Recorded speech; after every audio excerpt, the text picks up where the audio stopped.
नहीं है, हम लोगों की संकीर्णता के चलते ये सारे भेद हैं।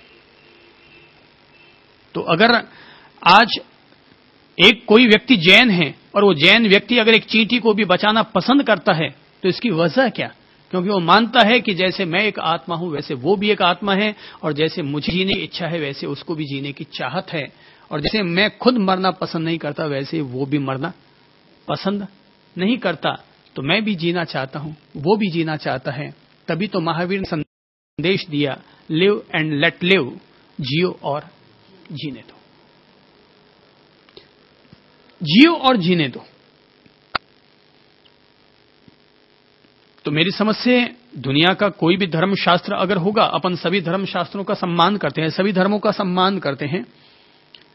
अगर मैं ईश्वर की बंदगी कर रहा हूं तो मानकर चलो कि खुदा की बंदगी अपने आप हो ही रही है, क्योंकि और ईश्वर और खुदा दोनों अलग अलग नहीं है, शब्द अलग अलग है। आज उर्दू में अगर हम कह देंगे रूह, इंग्लिश में कह देंगे सॉल, हिंदी में कह देंगे आत्मा, अब इससे कोई फर्क थोड़ी पड़ता है। भाई दूध है, दूध को दूध कहा कि मिल्क कहा, अब इससे कोई दूध के तत्व में फर्क थोड़ी आया, शब्दों का फर्क आ गया, हमारी अपनी अपनी भाषा के कारण संबोधन के फर्क आ गए, बाकी मूल तत्व तो वही एक है। तो ये जो आत्म तत्व कहलाता है अपन सब लोगों के लिए, तो ये वो मूल तत्व है जो कि हम सब लोगों के जीवन का आधार है। ये शाश्वत तत्व है, ये हमारे जन्म से पहले भी इसका अस्तित्व रहा और हमारी मृत्यु के बाद भी इसका अस्तित्व रहेगा। क्या आतंकवादियों का असर है?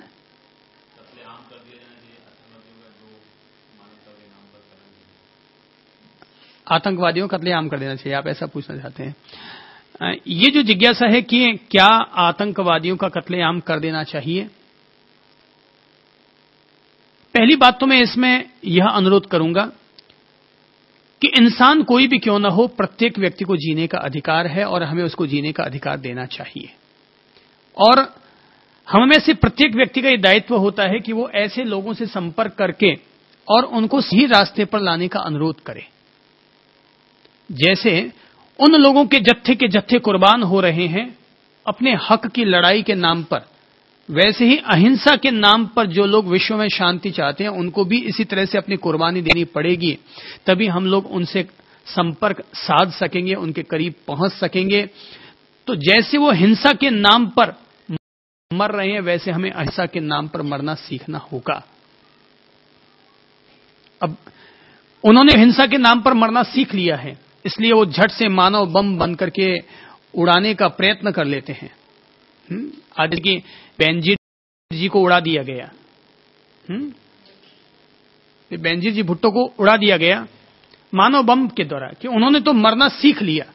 लेकिन जो लोग अहिंसा पर विश्वास रखते हैं, अपन लोग मरना नहीं सीख पाए, मारना तो भूल गए। अहिंसा के नाम पर अपन लोग मारना तो भूल गए कि हम किसी को नहीं मारेंगे, लेकिन मरना हम नहीं सीख पाए। आज यदि महावीर भगवान होते, आज यदि बुद्ध भगवान होते, आज यदि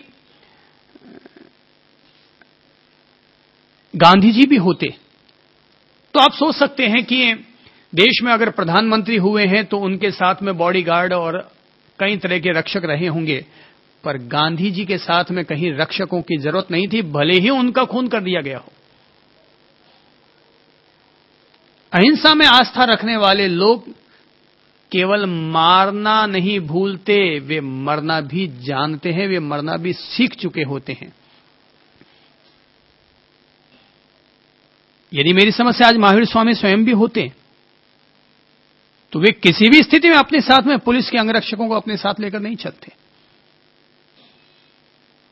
आज यदि कोई संत महाराज पुलिस के अंगरक्षकों को अपने साथ लेकर चलते हैं,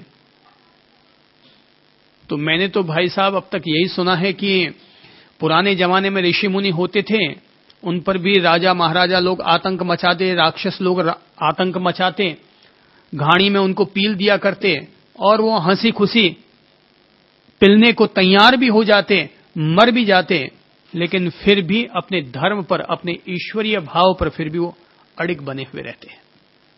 फिर भी वो अडिग बने हुए रहते हैं। जीना सबको चाहिए, जीना सबका अधिकार है। आतंकवाद से सामना करना संसार के लिए, विश्व के लिए एक बहुत बड़ी चुनौती है। और खासतौर पर जब चारों तरफ शस्त्र अस्त्र इतने जबरदस्त पैदा हो गए हैं कि एक बम के द्वारा 10,000 लोगों को एक साथ कत्लेआम किया जा सकता है, गैस या हवा, रासायनिक गैसों के द्वारा शहर के शहर तबाह किए जा सकते हैं। और ये सब चीजें आतंकवादी, उग्रवादी या अपने हक के लिए लड़ने वाले जत्थों के पास जब पहुंच चुके हैं, तो ऐसी स्थिति में उनको अहिंसा के मार्ग पर लेकर आना, प्रेम और शांति के मार्ग पर लेकर आना संसार के लिए सबसे बड़ी चुनौती है। ये सबसे बड़ा संभव कार्य है। अब होता यह है कि अपन सभी लोग सुरक्षित जीवन जीना चाहते हैं, कहीं कोई खतरा मोल लेना नहीं चाहते। तो परिणाम यह होता है कि नाम जरूर कहा जाता है कि हम अहिंसा यात्रा कर रहे हैं, अहिंसा भाव को लेकर हुए हम लोग कूच कर रहे हैं, पर जो आदमी अपने क्रोध को ही शांत नहीं कर पाया, गाली गलौज को ही अभी तक नहीं मिटा पाया, मन में अभी तक संयम ही नहीं आ पाया, प्रेम और शांति प्रगाढ़ नहीं हो पाई, तो व्यक्ति आतंकवाद का अहिंसा के शस्त्र के बलबूते पर कैसे सामना कर सकेगा। आज यदि गांधी अहिंसा के नाम पर स्थापित हुए तो विश्व के सामने एक बहुत बड़ा आश्चर्य स्थापित हुआ है कि जिस व्यक्ति ने पूरे देश को जगाया और पूरे देश को जगाते हुए पूरे अंग्रेजी प्रशासन के सामने, यानी शस्त्रों के सामने निहत्थे खड़े होकर के दुनिया के सामने शांति का पैगाम दिया, पूरा देश जग पड़ा, कुर्बानियां दी उन लोगों ने और अहिंसा मूलक कुर्बानियां दी। पूरे विश्व में शायद भारत ही एक ऐसा देश है जहां पर अहिंसा भारत की आजादी में प्रतिष्ठित हुई। तो ये बहुत बड़ी बात है। ये आज अगर देश आजाद हो गया तब भी गांधी को पूरी दुनिया में पूजा जाता है, और अगर आजाद नहीं भी होता तब भी गांधी पूरे विश्व में पूजे जाते, क्योंकि उस व्यक्ति ने मानव संहार का रास्ता नहीं अपनाया, वरन मानव से मानव को जोड़ने का अभियान चलाया। तो उनकी जो ताकत है वो बड़ी अहिंसा मूलक ताकत है, और ये दुनिया अहिंसा के आधार पर टिकेगी। हिंसा के आधार पर तो खत्म हो सकती है, टिकाई नहीं जा सकती। हिंसा के आधार पर, शस्त्र के आधार पर हम इस दुनिया को मिटा सकते हैं, पर हम इस दुनिया को बना नहीं सकते। इसीलिए जब बुद्ध के सामने अंगुलीमाल पहुंचते हैं तो बुद्ध जी कहते हैं कि तुम मुझे मारने आए हो, मैं तुम्हें रजा देता हूं कि तुम मुझे मार सकते हो, लेकिन मुझे मारने से पहले केवल एक काम करो कि तुम्हारे सामने जो पेड़ है उस पेड़ की एक डाल काट के बता दो।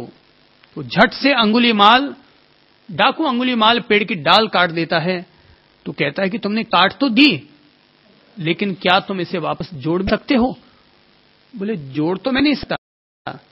तो बोले कि जो आदमी किसी को जोड़ नहीं सकता उस आदमी को किसी को तोड़ने का अधिकार नहीं होता। जो आदमी किसी चीज को जोड़ नहीं सकता उस आदमी को किसी को तोड़ने का अधिकार नहीं होता। अगर मैं आपको प्यार नहीं करता हूं तो मुझे आपको डांटने का कोई अधिकार नहीं होता।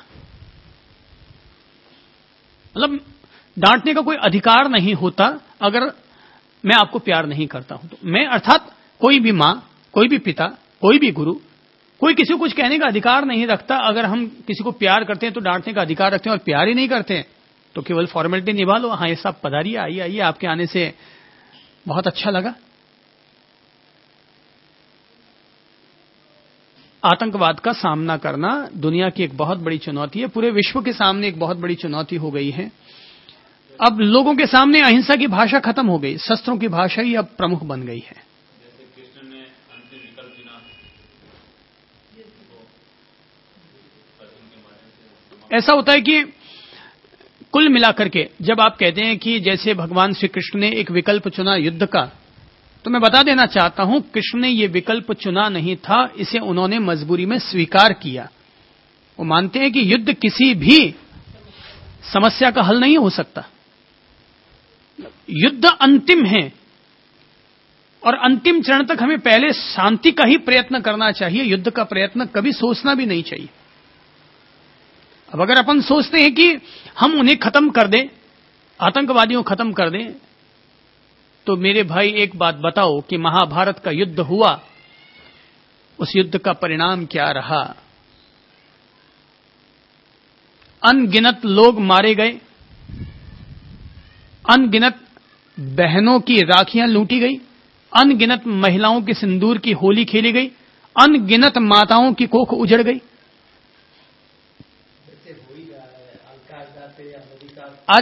आज वो उन पर कर रहे हैं, वो आप पर करेंगे, और कुल मिलाकर के दुनिया ही तो तहस नहस हो रही है ना।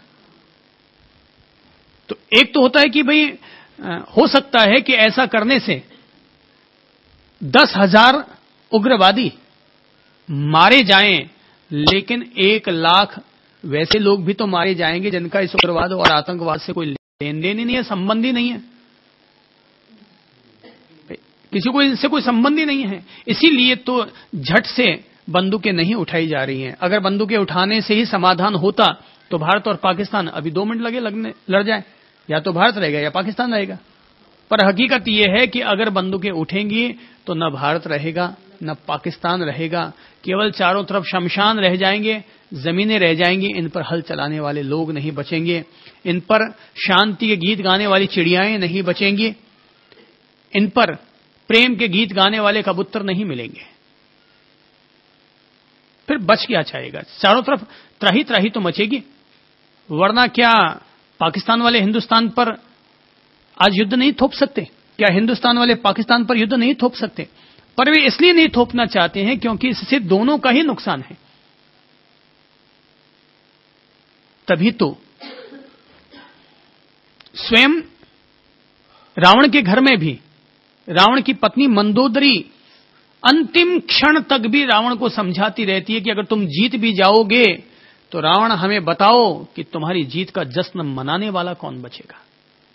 तुम अगर जीत भी जाओगे तो तुमने अपने इतने इतने पुत्रों की आहुतियां दे डाली हैं, तो अगर तुम जीत भी जाओगे तो तुम्हारे पीछे जीत का जश्न मनाने वाला कौन बचेगा। यानी कि रावण के सारे पुत्र मर गए, इंद्रजीत भी चला गया, मेघनाथ भी, कुंभकर्ण भी चला गया, अक्षय कुमार भी चला गया, तो पीछे बचा कौन? तो अंतिम क्षण तक भी कि जब रावण अंतिम दिन युद्ध करने के लिए जाता है तब भी उसको यही समझाया जाता है।